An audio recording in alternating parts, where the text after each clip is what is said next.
साथियों, मैं doctor Anand Kumar Gupta, chest physician Balrampur अस्पताल। आज मैं आपसे सीओपीडी पेशेंट्स में पोषण अर्थात न्यूट्रिशन को लेकर के कुछ बातें शेयर करूंगा, चर्चा करूंगा। साथियों, जो सीओपीडी के पेशेंट्स होते हैं उनके 25 से 40% केसेस मतलब मरीजों की संख्या कम वजन के और क्षीण काया वाले मरीज हो जाते हैं। तो इसके कई कारण हैं कि इनके वजन क्यों कम हो जाते हैं। 25-40% सीओपीडी मरीजों का वजन क्यों हो जाता है, इसके कई कारण हैं। एक तो उनको सांस लेने में कई सामान्य आदमी के मुकाबले 5 से 10 गुना ज़्यादा ऊर्जा की खर्च करना पड़ता है। दूसरा, भूख में कमी हो जाती है बीमारी के चलते, थोड़ा अवसाद हो जाता है, डिप्रेशन हो जाता है, और खाते समय ज़्यादा सांस फूलने की वजह से कहते हैं कि वो कम या संतुलित भोजन कर पाते हैं।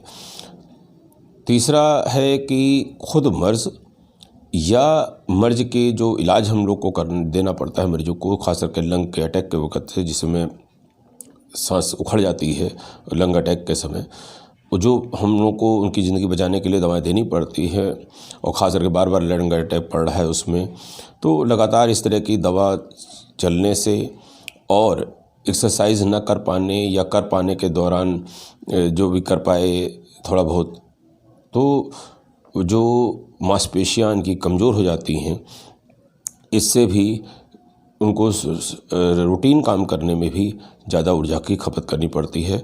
इवन सांस लेने में भी थकान होने लगती है।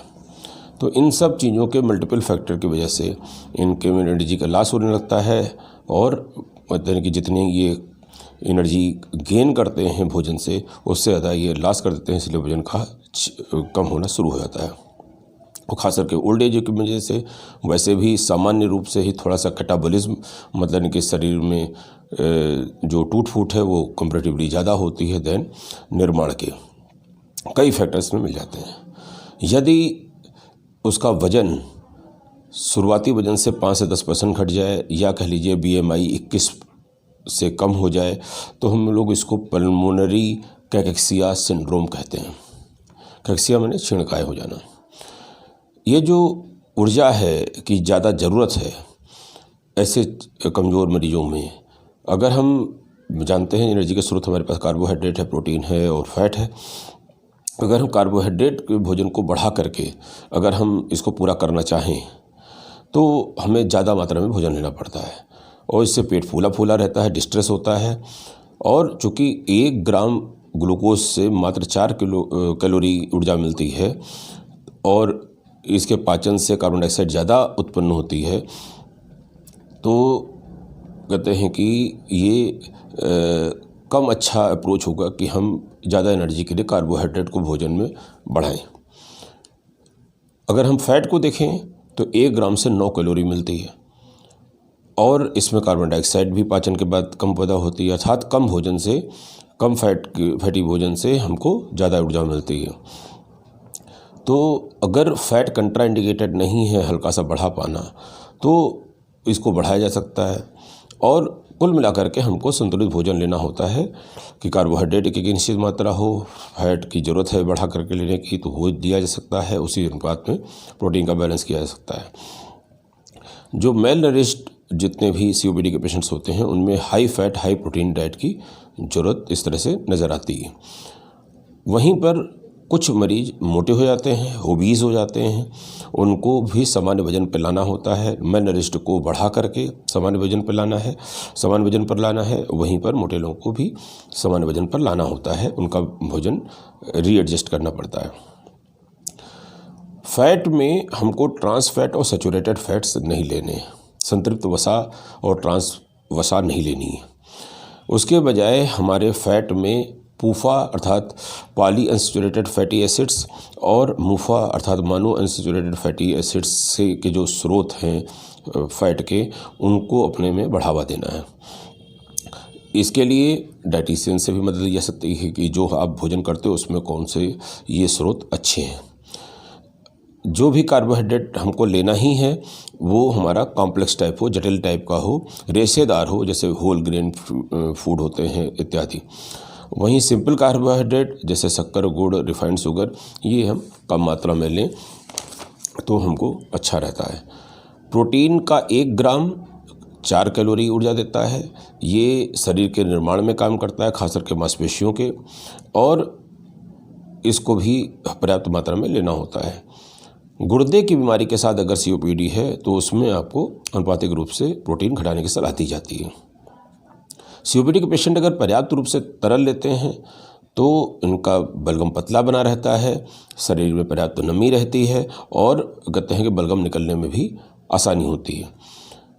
ये जो तरल है दिन भर में, वो दूध, फल, सूप आदि सबको मिला करके 2 से 2.5 लीटर मिनिमम पर डे होना चाहिए एक एडल्ट में।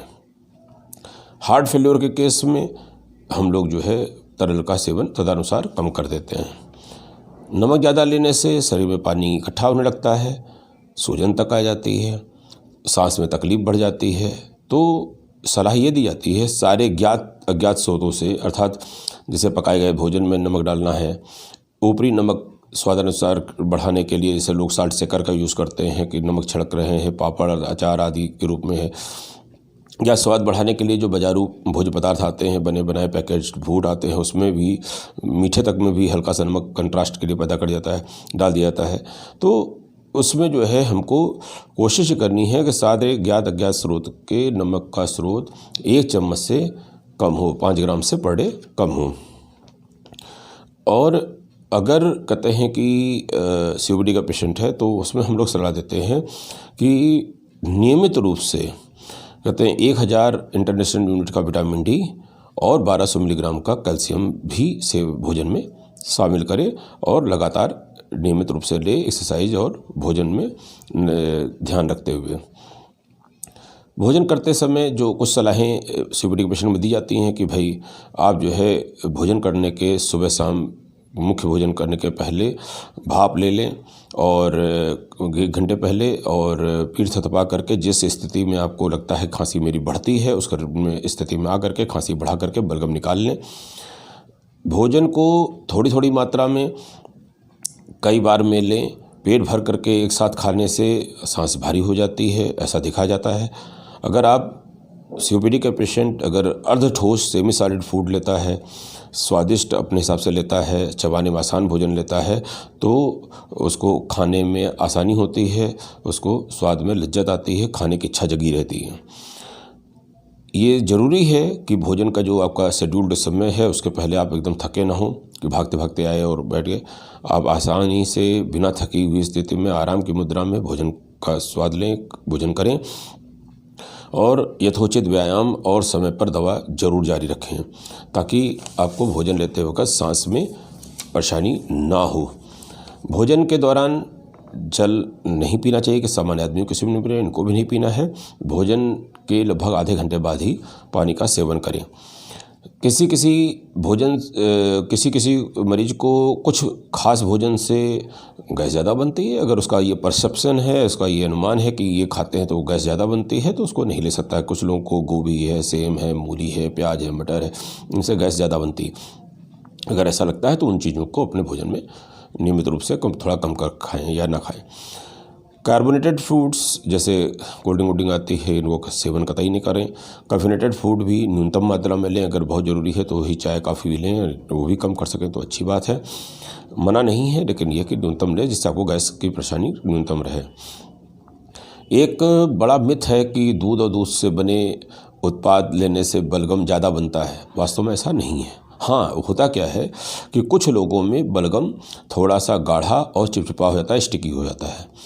यदि ऐसा आपके साथ हो रहा है, स्टिकी हो जाता है, चिपचिपा हो जाता है, इससे आपको थोड़ा अनकंफर्टेबल हो जाते हैं, थोड़ा परेशान हो जाते हैं, तो ये सलाह दी जा सकती है कि आप तरल ज़्यादा ले ही रहे हैं। साथ में अगर आप भोजन के दूध दही बंद करने जो होते हैं आप लें। आधा कप संतरे का रस अगर आप उसके बाद पीते हैं तो आपको बलगम आपका स्टिकी नहीं होने पाएगा।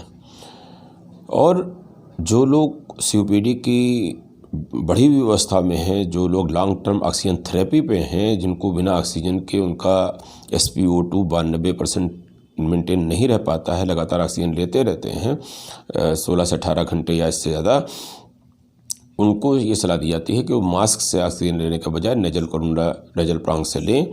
उससे क्या होगा, कहते हैं कि वो बातें भी कर सकेंगे, भोजन भी कर सकेंगे ऑक्सीजन लगाए, और जब ऑक्सीजन कम नहीं होगी तो उनको डिस्ट्रेस नहीं होगा, उनकी सांस नहीं फूलेगी, उनको खाने में परेशानी नहीं होगी और खाने में मन लगा रहेगा। पोषण हर शरीर को ज़रूरी है, चाहे वो स्वस्थ हो चाहे अस्वस्थ हो। अस्वस्थ में पोषण पर ध्यान देना ज़्यादा ज़रूरी है कि स्वस्थ आदमी तो अपनी इच्छा से हर तरह का भोजन खा ही रहा है। तो साथियों, COPD के पेशेंट में भोजन की ज़रूरत है। भोजन के साथ साथ जो भी सब प्रयास एक्सरसाइज कर सकता है, सहारे से और थोड़ा थोड़ा बढ़ा सकता है, वो ज़रूर करे। साथियों, ऐसा है कि COPD के पेशेंट्स में पोषण की जानकारी से आपको एक नई रोशनी मिली होगी। हम फिर मिलेंगे किसी नए सब्जेक्ट के साथ। धन्यवाद। हमारे चैनल को सब्सक्राइब करने के लिए धन्यवाद। अपने नए मित्रों को इसको शेयर करिए और उनके ज्ञानवर्धन में और हमारे सब्सक्रिप्शन में मदद करिए। धन्यवाद।